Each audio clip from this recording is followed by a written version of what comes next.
दौंड शहराच्या शेवटच्या टोकाला एक जुनाट बंद पडलेला बस स्टॉप आहे। तिथे गेली कित्येक वर्ष न कुठली गाडी थांबते, न कोणी प्रवासी तिथे थांबायची हिम्मत करतो। गावकऱ्यांच्या मते तिथे काहीतरी असामान्य घडतं। कोणी थांबल्यावर परत आलं नाही असंही म्हटलं जातं। पण एकदा एका कॉलेजमधल्या रवी नावाच्या मुलाला आपली गावची बस चुकते। रात्र उशिराची होती, ट्रेनही लेट झाली होती। गावाकडे जायची शेवटची बस त्याच्या डोळ्यासमोरून निघून गेली। मोबाईलला नेटवर्कही नव्हतं, रस्त्यावर साधं चिटपाखरूही नव्हतं। त्याला कोणीतरी सांगितलेलं आठवतं, शहराच्या शेवटच्या टोकाला एक बस स्टॉप आहे, कधी कधी एखादी उशिराची गाडी मिळते तिथून। तो तिकडे चालत निघतो। आकाशात ढग दाटून आलेले असतात, हलका वाऱ्याचा आवाजही येत असतो। रात्रीचे अगदी 12 वाजलेले। हळूहळू हवेत चांगलाच गारवा जाणवू लागला। थोड्याच वेळात रवी तिथे पोहोचतो। एक ओसाड जुनाट बस स्टॉप, झाडांची सावली, मोडकळीस आलेली बाकं, पानगळीने झाकलेली जमीन। रवी थांबतो आणि बसची वाट पाहत बसतो। तेवढ्यात हवेचा गारवा अधिकच वाढतो, पानं सळसळायला लागतात, अंधार अधिकच दाट वाटायला लागतो आणि अचानक कोणीतरी हाक मारल्यासारखं जाणवतं, रवी। तो दचकून मागे वळतो।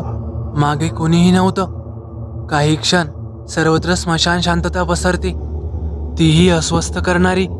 आणि तेवढ्यात त्याच्या समोर हळूहळू एक आकृती स्पष्ट होऊ लागते।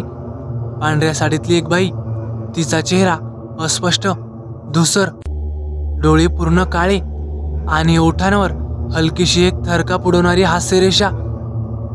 ती रवीकडे पाहत हळू आवाजात म्हणते, तू इथे थांबू नकोस, इथून लवकरात लवकर निघून जा। जे इथे थांबतात ते परत कधीच जात नाहीत। रवीच्या अंगावर सरकन काटा येतो, त्याच्या तोंडून आवाजही निघत नाही। तो हळूच बाकावर बसतो, डोळे मिटवून घेतो। पण तेवढ्यात त्याला असं जाणवतं, त्याच्या शेजारी अजून कुणीतरी बसलेलं आहे। श्वास थंड होतो। रवी उठायला जातो, पण त्याच्या हातावर कुणीतरी थंड बर्फासारखा हात ठेवतो। तो झटकन डोळे उघडतो। समोर तीच ती पांढऱ्या साडीतली बाई। आता तिचं हास्य अधिकच वाढलेलं असतं आणि ती त्याचा हात पकडून हळूहळू खालच्या दिशेने ओढायला लागते। रवी प्रचंड घाबरतो। अचानक शरीर जड झाल्यासारखं वाटतं। तेवढ्यात एक भीषण आवाज येतो, जणू कुठल्या जुन्या लोखंडी गाड्या एकमेकींवर आदळल्यासारखा। रवी झटकन त्या बाजूला बघतो, तर समोर एक बस उभी होती, धुरकट, जीर्ण आणि एखाद्या दुसऱ्याच जगातून आलेली वाटावी अशी। बसच्या आत दिवे हलकेच लुकलुकत होते आणि आतून सावल्या उतरू लागल्या। सगळी चेहऱ्याशिवाय फक्त लाल भडक डोळे आणि ओठांवर तीच हास्यरेषा। त्या सगळ्यांच्या नजरा रवीवर खिळलेल्या होत्या। रवी हलू पाहतो, पण त्याचा हात अजूनही तिच्या पकडीत होता। त्या बाईच्या डोळ्यांमधून एक काळं धुकं त्याच्या डोळ्यात झिरपत होतं, जणू त्याला आत खेचत होतं। तेवढ्यात एका अनोळखी वृद्धाचा आवाज रवीच्या कानावर पडतो, तिच्या डोळ्यात पाहू नकोस, पळ पळ इथून, आणि हो, मागे वळून पाहू नकोस। रवी कसाबसा हात झटकतो आणि जीवाच्या आकांताने पळत सुटतो।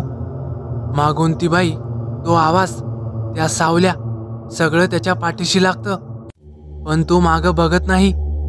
थोड्याच वेळात तो तिथून बाहेर पडतो। थोडंसं पुढे त्याला एक महादेवाचं मंदिर दिसतं।